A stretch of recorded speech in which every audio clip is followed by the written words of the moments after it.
A'udzubillahi minasyaitonirrajim. Bismillahirrahmanirrahim. Assalamualaikum warahmatullahi wabarakatuh. Waalaikumsalam. Alhamdulillahirabbil alamin wa bihi nasta'inu ala umuri dunya waddin wassalatu wassalamu ala asrofil anbiya'i wal mursalin amma ba'du. Allahumma shalli ala Muhammad, Allahumma shalli alaihi wasallim. Alhamdulillah, pada kesempatan hari ini kami dengan tim dan kawan-kawan semuanya dari Geria Sehat Munzalan Pontianak sedang silaturahmi dan sekaligus belajar dengan Ustadz Muhammad Faizar. Kita di sini belajar ruqyah dan alhamdulillah dengan izin Allah kami diberikan kesempatan untuk berdiskusi, berbincang-bincang santai dengan beliau.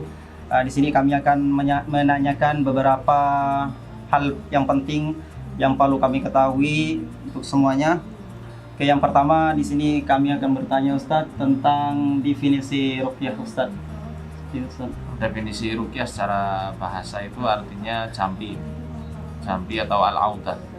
Yang intinya itu adalah bacaan perlindungan.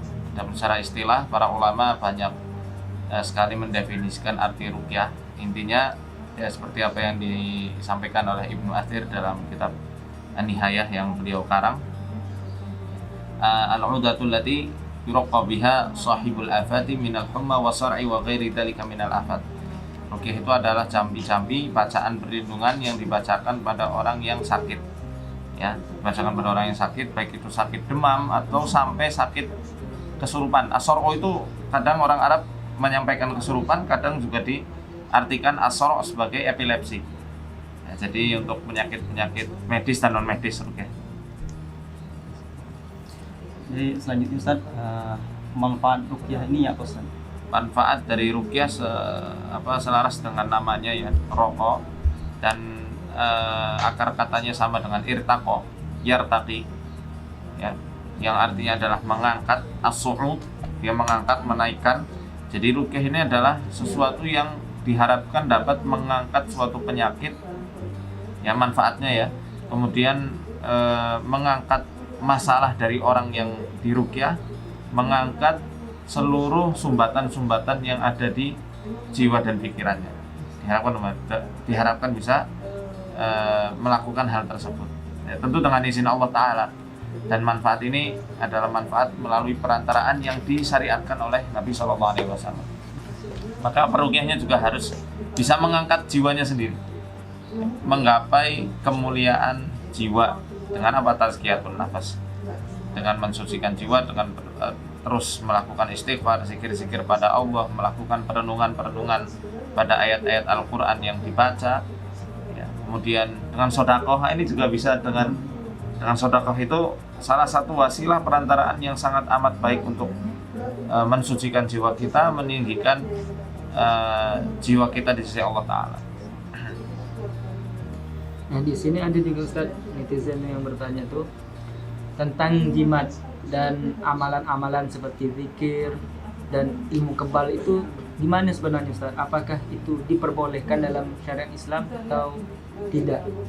Kalau jimat ya, azimah, ini kalau kita tarik kesimpulannya jimat pada pengertian bahasa Indonesia ya, bukan jimat dari bahasa Arab sendiri. Jimat dan pengertian bahasa Indonesia adalah sesuatu yang diandalkan dapat mengundang perlindungan, menolak bala, dan tentu ini adalah sebuah kesyirikan yang kecil. Ya syirik tapi syirkul asghar, tapi kan bahaya juga, sangat bahaya, bisa menjurus kepada kesyirikan yang besar. Ya. Dan kalau orang Jawa, jimat adalah siji di rumah, satu yang dijaga sebaik mungkin. Ya. Nah, jimat sendiri banyak macamnya. Misal di Jawa sini ada yang namanya cekelan, ada yang namanya pusaka. Ini termasuk jimat juga. Cekelan ya, kalau orang Jawa ini bilang cekelan walaupun bahasanya Arab. Ini ada wafak. Jadi enggak boleh Ustaz ya? Enggak boleh. Walaupun itu tulisan Arab ya Ustaz? Walaupun tulisan Arab, dukunnya dukun Arab, kalau dukun Jawa pasti pakai honot sorok kok. Ya, enggak, katanya kan enggak semua yang berbau Arab itu betul dan Islam ya. Ini termasuk yang nggak betul, ya, karena nggak diajarkan Nabi SAW. Dia menggunakan nama Allah hanya untuk kedok saja. Jadi tergantung kelasnya gitu Ustaz.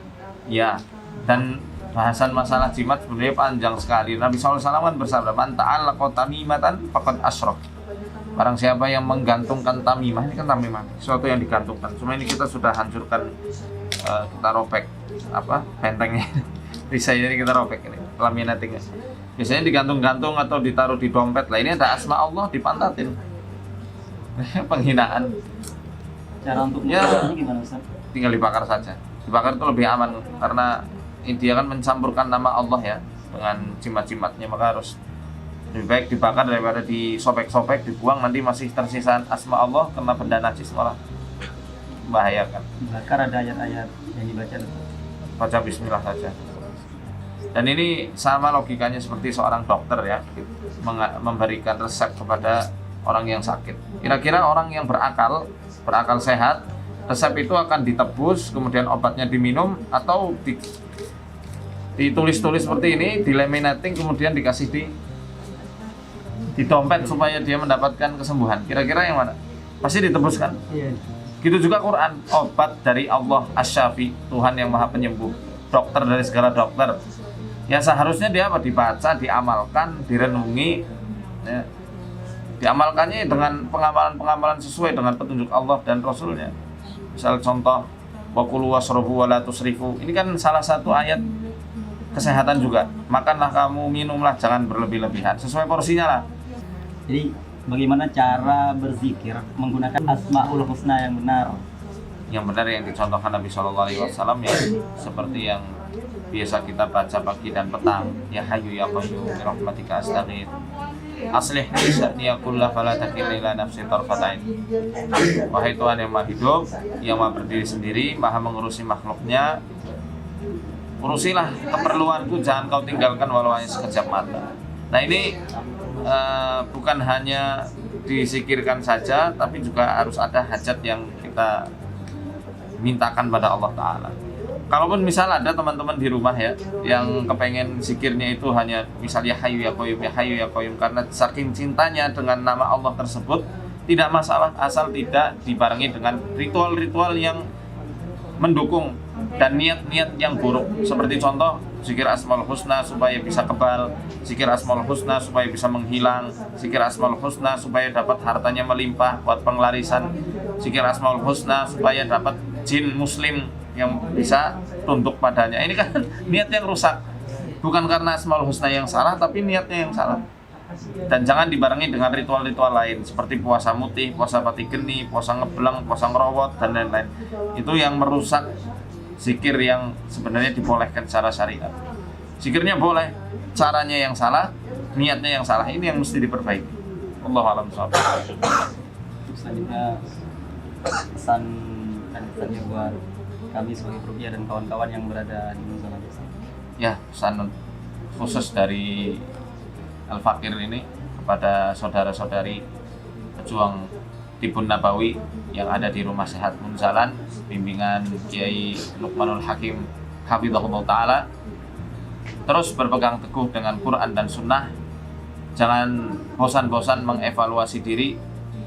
Jangan sampai kita lupa mengevaluasi pasien kita, tapi sampai melupakan diri sendiri. Ini nanti malah menjadi senjata makan tuan.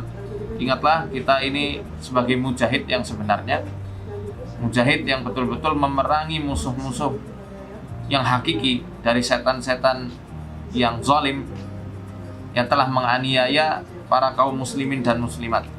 Oleh karenanya, jiwa yang buruk, roh yang buruk harus diperangi dengan roh yang baik. Oleh karenanya, ya, perbaiki roh kita dengan cahaya Al-Quran, dengan ambun-ambun keimanan. Kesejukan dari iman tentu didapatkan dengan kajian-kajian yang ilmiah yang tidak lepas dari Quran dan sunnahnya Nabi SAW, ya. Dan selalu minta nasihat dan arahan dari para guru-guru kita yang hanif, ya, yang istiqomah memperjuangkan agama Allah lillahi ta'ala. Jangan lupa juga sodakoh ilmu, sodakoh amal, dan sodakoh harta. Ini yang bisa saya sampaikan. Semoga kita senantiasa diberikan perlindungan yang sempurna dari Allah Ta'ala. Amin amin ya rabbal alamin. Terima kasih Ustadz, sungguh sangat luar biasa penjelasannya, banyak ilmu yang kami dapatkan. Mudah-mudahan ini bermanfaat untuk kami dan kawan-kawan semuanya yang ada di Nusalan. Mudah-mudahan Ustadz Muhammad Faisal dan kawan-kawan yang ada di sini Allah berikan kemudahan, Allah lindungi segala langkah perjuangan dakwahnya, tetap istiqomahkan dalam ketaatan beribadah kepada Allah. Mungkin cuma itu yang dapat kami sampaikan, kurang lebihnya mohon maaf. Assalamualaikum warahmatullahi wabarakatuh.